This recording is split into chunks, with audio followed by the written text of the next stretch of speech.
वैष्णवीचा पती शशांक हगवणे, सासू लता हगवणे, नणंद करिश्मा हगवणे यांना 26 तारखेपर्यंत पोलीस कोठडी मिळाली. तर सासरे आणि अजितदादा गटाचे तालुकाध्यक्ष राजेंद्र हगवणे आणि दीर सुशील हगवणे फरार झाले आहेत. माझ्या मुलीला एवढं मार झालेलं आहे की तिची इथून काढून एक जागा अशी रिकामी नाही ठेवली. एवढं तिला मारलेलं आहे आणि हाणून मारून पायपाने मारून तुला तिथं माझ्या हिशोबाने माझं त्यांचा आरोप आहे की त्यांनी गळा दाबूनच माझ्या मुलीला मारली. हा सगळा चाललेला हा सगळा बनावे.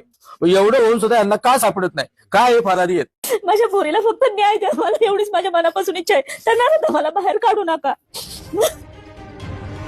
प्रतिष्ठित वा श्रीमंत घराण्यात प्रेम विवाहातही हुंडा दिला जातो याचं हे ठळक उदाहरण आहे. माहितीनुसार वैष्णवीच्या लग्नात तिच्या वडिलांनी 51 तोळे सोनं, 7.5 किलो चांदीचं ताट, एक फॉर्च्युनर कार दिली होती. लग्नानंतरही एक चांदीची मूर्ती, 1.5 लाखांचा मोबाईल अशा अनेक गोष्टी माहेर